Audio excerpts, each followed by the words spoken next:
2016 எலெக்ஷனில் ஜெயலலிதாவோட கேம்பெயின் கண்ணுக்கு எட்டின தூரம் வரைக்கும் எதிரிகளே இல்லைங்கிறது தான். அன்றைக்கி இதே தான் இன்னையோட நிலைமை. டிஎம்கே ஸ்டாலின் அதை தலைவர் வந்து இதை சொல்லலை. பார்த்தீங்கன்னா இன்றைக்கி கண்ணுக்கு எட்டின தூரம் வரைக்கும் இந்த ஆன்டி இன்கம்பன்சி அப்படிங்கிற வார்த்தையை வந்து எல்லாருமே யூஸ் பண்ணுறாங்க. அதை பற்றி என்ன நினைக்கிறேன்? பொதுவாக ஆன்டி இன்கம்பன்சி இருக்குன்னா எப்படி இருக்குது? தொடர் போராட்டங்கள்னால மக்கள் வந்து ஒவ்வொரு டிபார்ட்மெண்ட்லையும் துப்புரவு பணியாளர்களாக இருக்கலாம், அல்லது டீச்சர்ஸாக இருக்கலாம், இப்படின்னு ஒவ்வொரு இப்போ துப்புரவு பணியாளர்களோட பிரச்சனைக்கு ஒரு தீர்வு சொல்கிறாங்க. இப்போ வந்து காங்கிரஸ் வந்து இப்போ சமீபத்தில் தான் வந்து டிஎம்கேவோட உடன்படிக்கை வந்துச்சு. அது வந்து ரொம்ப இழுபறியில் இருந்துச்சு. தாவேக்க பக்கமாக அல்லது டிஎம்கே பக்கமாக அப்படிங்கிற மாதிரியான ஒரு சூழல் தான் இருந்துச்சு. இப்போ இந்த இழுபறிங்கிறதே நாங்கள் வந்து ஒத்துக்க மாட்டோம். முதல்ல அது இழுபறியிலே இல்லை. இப்போ என்னென்னா ரெண்டே பேச்சுவார்த்தை தான்.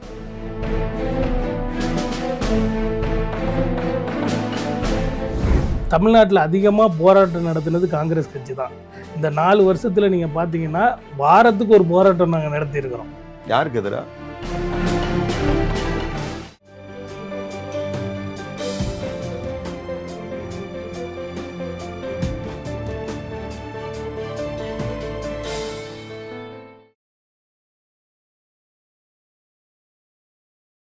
வணக்கம்ங்க.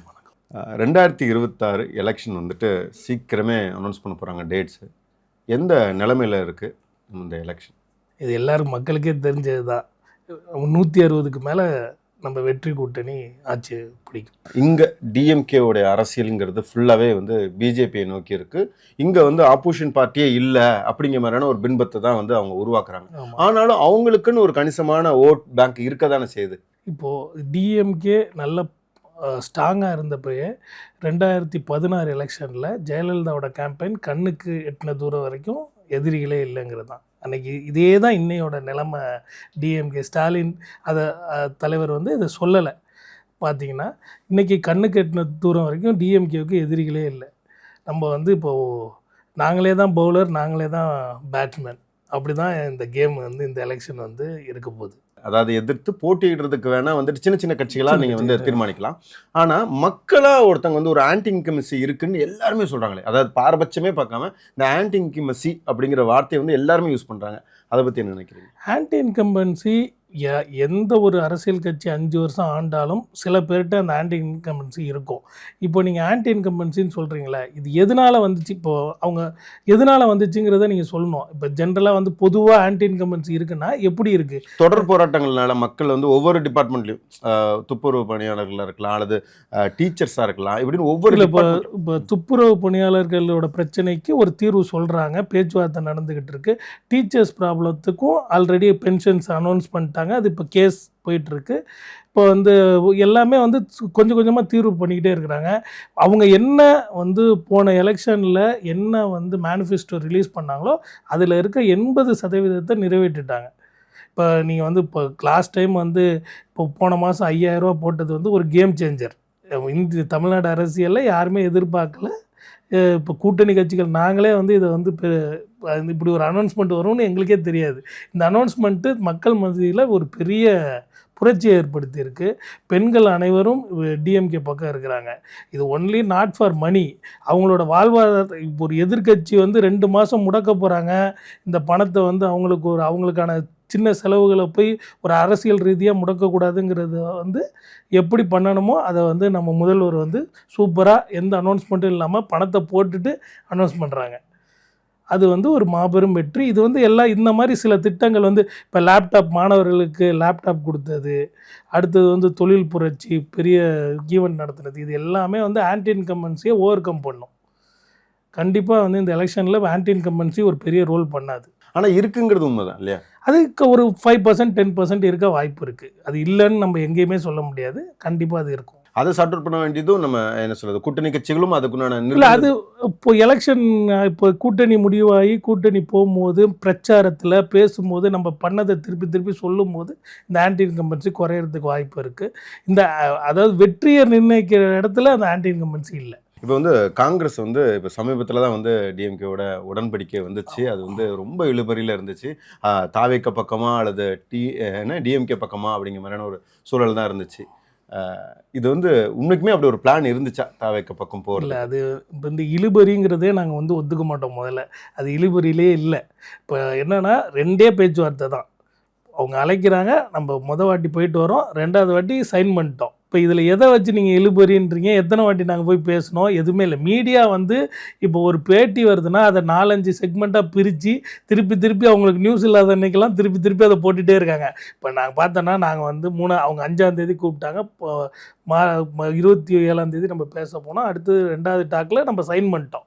நடுப்புற ஒரு நாள் மேபி ஒரு 4 நாள் முன்னாடி அது சைன் ஆக வேண்டியது கொஞ்சம் டிலே ஆகி சைன் ஆகிருக்கலாமே தவிர்த்து ஒரு நாள் தான் டிலே. அது வந்து பெரிய இழுபறி கிடையாது.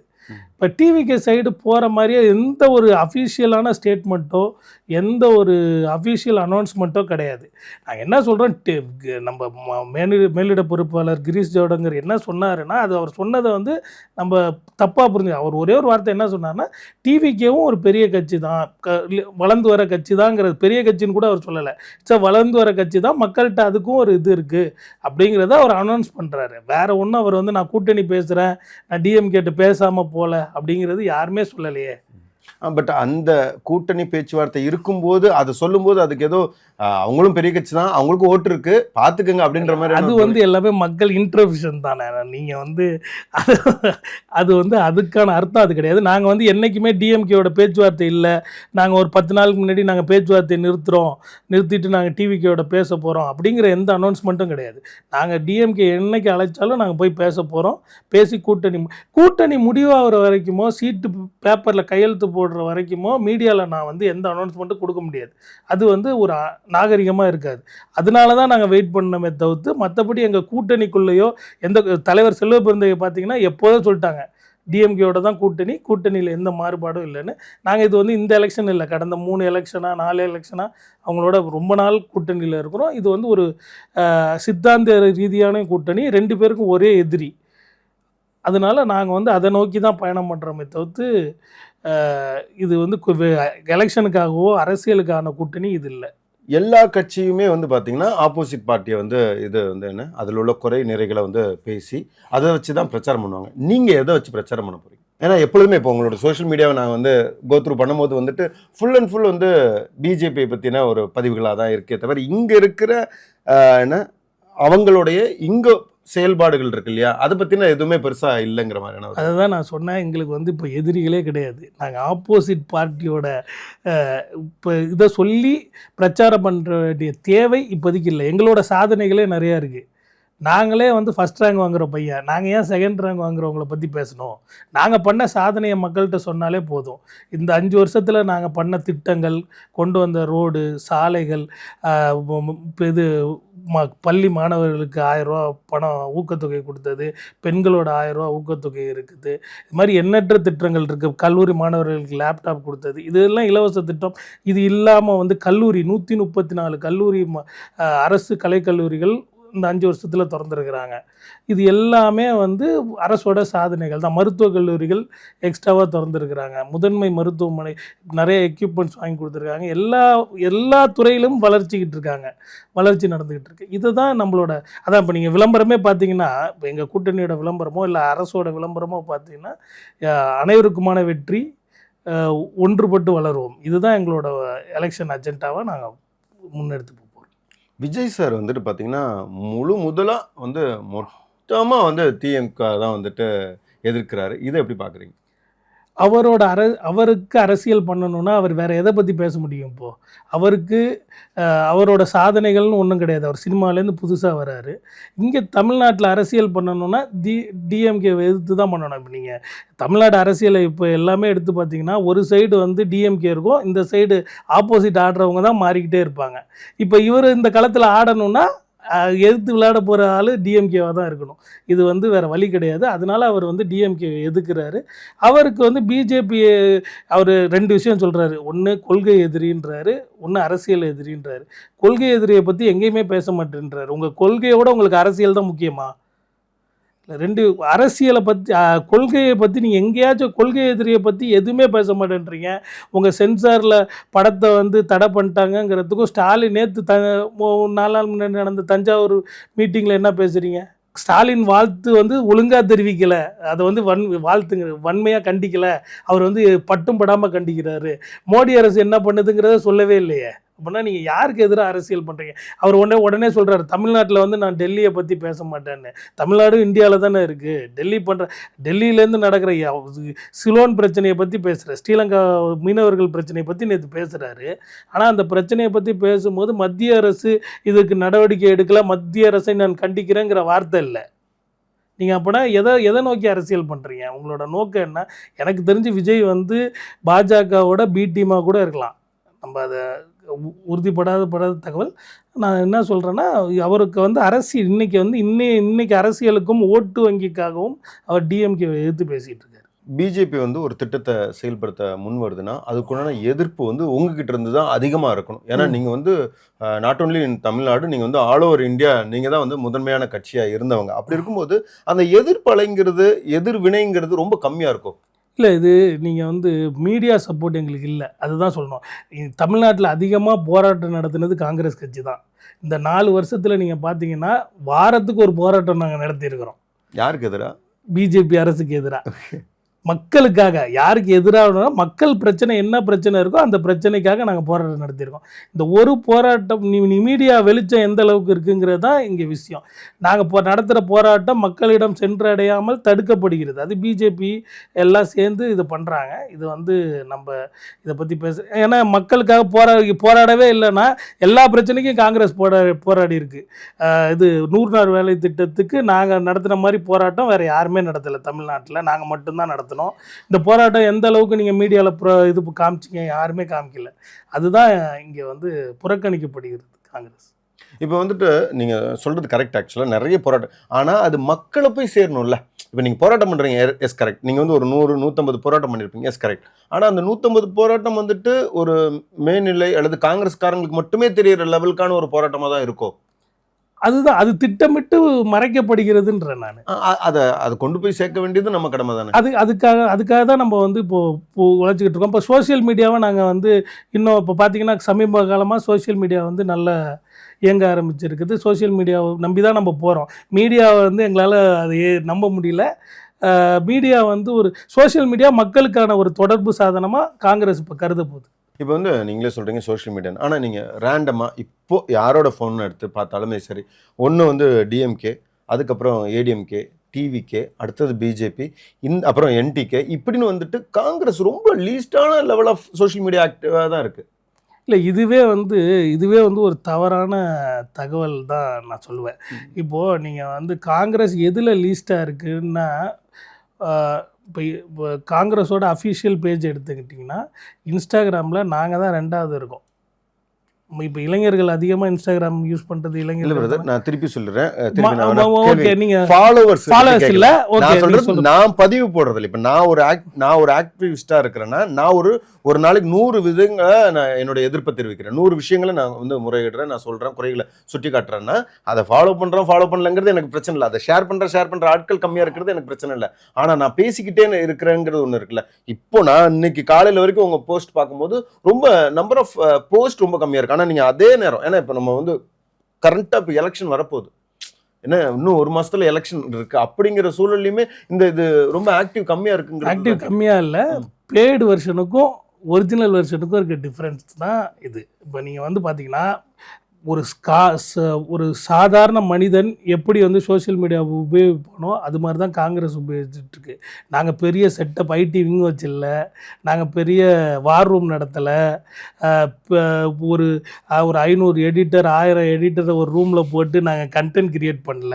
நாங்கள் மக்கள் பிரச்சனையை மக்களுக்காக பேசுகிறோம். நீங்கள் வந்து எடுத்து பார்த்தீங்கன்னா இப்போ காங்கிரஸுக்காரன் எழுதுறது வந்து அவன் காங்கிரஸ்காரனே தெரியாது, மோடிக்கு எதிராக ஒரு மக்கள் பிரச்சனையை எழுதுவான். இப்போ அந்த பிரச்சனையோட எதிர்ப்பு தான் அங்கே இருக்கும். அதில் வந்து காங்கிரஸோட பார்வையாக அது தெரியாது, அது மக்களின் பிரச்சனையாக தெரியும். நீங்கள் வந்து மற்ற எல்லா கட்சிகளும் எழுதுறது வந்து கட்சி ரீதியாக இருக்கும், அவங்க கட்சி தலைவரை புகழ்ந்து எழுதியிருப்பாங்க. காங்கிரஸ்காரன் எழுதுறது வந்து அந்த திட்டத்தை தான் எழுதுவான். மோடியை கொண்டு வந்த ஒரு திட்டத்தை எதிர்த்து எழுதும் போது அவன் என்ன எழுதுவானா, இந்த திட்டத்தை கொண்டு வந்தது இந்திரா காந்தின்னு அவன் எழுத மாட்டான். இப்போ ஒன்றும் இல்லை, இப்போ வந்து எல்ஐசியை வந்து ப்ரைவேட்டைசேஷன் ஆக்குறாங்கிறதுக்கு எதிராக ஒரு காங்கிரஸ்காரன் எழுதுறான்னா எல்ஐசி வந்து கவர்மெண்ட்டோடதுன்னு எழுதுவான். இந்த கவர்மெண்ட் யார் கொண்டு ஆக்குனது? எல்ஐசியை உருவாக்குனது யாருங்கிற அந்த வரலாற்றை நாங்கள் எழுத தவறுறோங்கிறது வந்து ஒரு உண்மை தான். ஆனால் வந்து சோசியல் மீடியா ப்ரெசன்ஸில் மக்களுக்கான பிரச்சனையை தொடர்ந்து நாங்கள் எழுதிட்டு தான் இருக்கிறோம். அது வந்து மக்களிடம் மக்கள் பிரதிநிதியாக போய் சேருதை தவிர்த்து காங்கிரஸ் பிரதிநிதியாக போய் சேரலை. ஒரு கட்சி நம்மளை வந்து எதிர்வினை ஆற்றும் போது, அதாவது நீங்கள் வந்து இதை பண்ணலங்கும் போது நாங்கள் வந்து இதெல்லாம் பண்ணிட்டோம் அப்படின்னு சொல்கிறது நியாயமா? இப்போ வந்து அவங்க வந்து இப்போ விஜயே வந்து லாஸ்ட் மீட்டிங்க்கும் முந்தின மீட்டிங் சேலத்து மீட்டிங்கில் வந்து சொல்கிறாரு, எலக்ட்ரிக் இதில் வந்துட்டு நீங்கள் வந்து 1 மாதத்துக்கு ஒரு டைம்னு மாத்துறேன்னு சொல்லியிருந்தீங்க உங்களுடைய அறிக்கையில். 2 மாதத்துக்கு ஒரு டைம் இருக்கிறது 1 மாதத்துக்கு ஒரு டைம் மாத்துறேன்னு சொல்லியிருந்தீங்க. அதை கடைசி வரைக்கும் மாற்றலை. அது வந்து எவ்வளோ பெரிய பாதகத்தை வந்து மக்களுக்கு கொடுக்குது. ஏன்னா 100 யூனிட் ஃப்ரீ, 2 மாதத்துக்கு 100 யூனிட் ஃப்ரீனா அவன் ஏதோ ஒரு அமௌண்ட் கட்ட வேண்டியிருக்கும். பட் 1 மாதத்துக்குன்னா அது அவன் கம்மியான இன்னும் கம்மியாக பே பண்ண வேண்டியிருக்கும்ல. அதுதான் நீங்கள் அந்த இபி மீட்ரு விஷயத்தை எடுத்துக்கிட்டிங்கன்னா, டிஎம்கே ஆட்சிக்கு வந்த அடுத்த 1 மாதத்துலேயோ 2 மாதத்துலேயோ அது குறித்து ஒரு அறிவிப்பு விட்டாங்க. ஸ்மார்ட் மீட்டர் சேஞ்சஸ் வந்து நாங்கள் மாற்றிக்கிட்டு இருக்கிறோம். ஸ்மார்ட் மீட்டர் மாற்றினதுக்கு அப்புறம் தான் இதை ஒரு மாதமாக நாங்கள் வந்து மாற்ற போகிறோன்னு சொல்லிட்டாங்க. இப்போது நீங்கள் 1 மாதமாக இருக்கிறதுனாலையும் 2 மாதமாக இருக்கிறதுனாலையும் பெரிய இபியில் பெரிய மாற்றம் வரப்போதில்லை. நம்ம ஃப்ரீ வந்து இப்போ 2 மாதத்துக்கு 100 யூனிட்னா 1 மாதம் ஆக்கும்போது அது 50 யூனிட்டாக தானே ஆகப்போகுது. இல்லை சார், இப்போ நான் எனக்கு என்னோட புரிதல் கேட்குறேன். இன்னைக்கு எனக்கு இந்த மாதத்துக்கு எனக்கு 96 யூனிட் வந்துச்சு, எனக்கு அது ஃப்ரீ. அடுத்த மாதம் எனக்கு 96 யூனிட் வந்துச்சு ஃப்ரீ. அப்படி இருக்கும். ஆனால் நீங்கள் 50 யூனிட் தானே நீங்கள் மாதமாக மாற்றும் போது 100 யூனிட் ஃப்ரீயாக இருக்கணும்னு அவசியம் இல்லைல்ல. அது 50 யூனிட்டாக மாறலாம்ல. இப்போது நான் தான் சொன்னேன்ல, 80% திட்டங்களையோ சொன்ன வாக்குறுதிகளையோ நிறைவேற்றியாச்சு. 20% நிறைவேற்றல தான். 20% நிறைவேற்றுறதுக்கு நிறைய ப்ராக்டிக்கல் டிஃபிகல்ட்டி இருக்குது. இன்றைக்கி இருக்க இன்ஃப்ராஸ்ட்ரக்சரில் நம்ம ஒரு மாதத்துக்கு போக முடியாது. 1 மாதத்துக்கு ஏன் போக முடியாதுன்னா, கணக்கெடுக்கிறதுக்கான ஆட்கள் இல்லை. 2 மாதத்துக்கு ஒரு தடவை போகிறவன் மாதம் போய் கணக்கெடுக்கணும். இதுக்கான ஆட்கள் இன்றைக்கி பற்றாக்குறையில் இருக்கிறாங்க. இந்த மாதிரி பிரச்சனைகள்லாம் இருக்குது. இது மின்துறை அமைச்சரே வந்து இதை தெளிவாக சொல்லியிருந்தார். இது வந்து நாங்கள் ஸ்மார்ட் மீட்டராக சேஞ்ச் பண்ணுறதுக்கு எல்லா ப்ரொசீஜரும் போயிட்டுருக்குது. ஸ்மார்ட் மீட்டராக மாற்றினதுக்கப்புறம் இதை கண்டிப்பாக நாங்கள் 1 மாதமாக மாற்றுவோன்றது. 15 லட்ச ரூபா தரேன்னு சொன்னார், அதை கொடுக்கல. 3 வாட்டி ஆட்சியில் இருந்துட்டார். நாங்கள் இப்போ தான் ஒரு வாட்டி ஆட்சிக்கு வந்து 5 வருஷம் ஆகல. அதில் சொன்ன 80% திட்டத்தை நிறைவேற்றிட்டோம். இந்த ஒரு திட்டத்தை அடுத்த வாட்டி வந்தோன்னே நிறைவேற்றிட்டு போகிறோம். சார், இப்போ வந்துட்டு 15 லட்சம் கொடுக்கல அப்படிங்கிறது வந்துட்டு ஒரு பிரச்சனை ரொம்ப வருஷத்துக்கு முன்னாடி நடந்துச்சுன்னு சொல்கிறீங்க. அதை ஞாபகப்படுத்துறீங்க, வெல் அண்ட் குட். பட் இப்போ ப்ரெசண்ட்டாக ஒன்று பண்ணுறேன்னு சொல்லிட்டு பண்ணலங்கிறது தான் கேள்வியாக வரும். இல்லை, இப்போ நீங்கள் இப்போ பிஜேபியோட தேர்தல் அறிக்கையில் இப்போ 2014 உள்ள தேர்தல் அறிக்கையை எடுத்துங்க. அந்த தேர்தல் அறிக்கையில் எத்தனை சதவீதத்தை அவங்க நிறைவேற்றியிருக்காங்க? புல்லட் ட்ரெயின் வந்துருச்சா? வரல. அப்புறம் நீங்கள் வந்து அவங்க என்ன சொன்னாங்க? 2014 அவங்க என்ன சொன்னாங்க? சரி, இந்தியாவை வல்லரசு நாடாக மாற்றுவோம், புல்லட் ட்ரெயின் விட்டுருவோன்னாங்க. இன்றைக்கி வரைக்கும் விட்டாங்களா? அதை பற்றி பேச மாட்டேன்றீங்க நீங்கள். கேஸ் விலையை குறைப்போன்னாங்க. அன்னைக்கு 2014 கேஸ் விலை என்ன, இன்னைக்கு கேஸ் விலை என்ன? பெட்ரோல் விலையை குறைப்போன்னாங்க. இதெல்லாம் அவங்க தேர்தல் அறிக்கை தானே. நான் எதுவும் அவங்க தேர்தல் அறிக்கையில் இல்லாத சொல்லலை. பெட்ரோல் விலையை குறைப்போன்னாங்க. இன்றைக்கி பெட்ரோல் விலை என்ன, 2014 பெட்ரோல் விலை என்ன? எதையும் இப்போ நீங்கள் அதெல்லாம் தான் வாக்குறுதிகளை நிறைவேற்றாது. நாங்கள் சொன்னதில் 80% நிறைவேற்றிட்டோம். இதையும் நாங்கள் வந்து இப்போ நீங்கள் அவங்கள்ட்ட போய் கேட்டிங்கன்னா, பெட்ரோல் விலை ஏன் ஏறி போச்சுன்னா அன்னைக்கு சூழ்நிலையில் வேறு, இன்றைக்கி சூழ்நிலை வேறு. நாங்கள் அப்படியெல்லாம் பேசலை. இதுக்கு ப்ராக்டிக்கலாக டிஃபிகல்ட்டி இருக்குது. இதை நாங்கள் பண்ணுறோம், கொஞ்சம் நாள் எடுக்கும் தான் சொல்கிறோம். பண்ண மாட்டோன்னு சொல்லலை, நாங்கள் வாக்குறுதி கொடுக்கலன்னு சொல்லலை. பீகாரில் வந்துட்டு நிதிஷ்குமார் அவர் வந்து தன்னுடைய பதவியை ராஜினாமா பண்ணியிருக்காரு. அதை பற்றி என்ன நினைக்கிறீங்க? நாளைக்கு இங்கே ஏடிஎம்கே வந்து அண்ணாமலை கையிலையோ இல்லை நயனார் நாகேந்திரன் கையிலையோ போகிறதோட முன் உதாரணமாக தான் நீங்கள் அதை பார்க்கணும். இது நாள் வரைக்கும் வந்துட்டு ராகுல் காந்தி ஐயா வந்துட்டு ஸ்டாலின் சாரோட பர்த்டேக்கு விஷ் பண்ண விதமும் இந்த வருஷம் விஷ் பண்ண விதமுமே வித்தியாசப்படுது அப்படிங்கிற மாதிரிலாம் சொல்லிட்டு இருக்காங்க. ஒவ்வொரு வாட்டியும் தன் அண்ணன் கூறிக்கிட்டே இருந்தால் தான் அண்ணனா. மற்ற கட்சியில் வந்து நீங்கள் யாரையும் தலைவரை பற்றி எதிர்த்து பேசினா கட்சியை விட்டு நீக்கிடுவாங்க. இங்கே வந்து அதற்கான ஜனநாயகம் இருக்குது. நாகரிக முறையிலையும் கட்சி தலைவர் பண்ணுறது தப்புன்னா தப்புன்னு சொன்னால் அதை ஏற்றுக்கிறதுக்கு மாணிக்கம் தாகூர் வந்து அந்த திமுகவும் காங்கிரஸும் இணைஞ்ச உடனே அவர் போட்ட போஸ்ட் முதல் கொண்டு நீங்க பார்த்துருப்பீங்க கண்டிப்பா. ஒரு பாரதியார் கவிதை போட்டா கூட அதை நீங்க அரசியலா மாத்திடுறீங்க. ஆனா நான் என்ன சொல்றேன்னா, எந்த இடத்துலையும் திமுகவுடன் கூட்டணி வேணாம்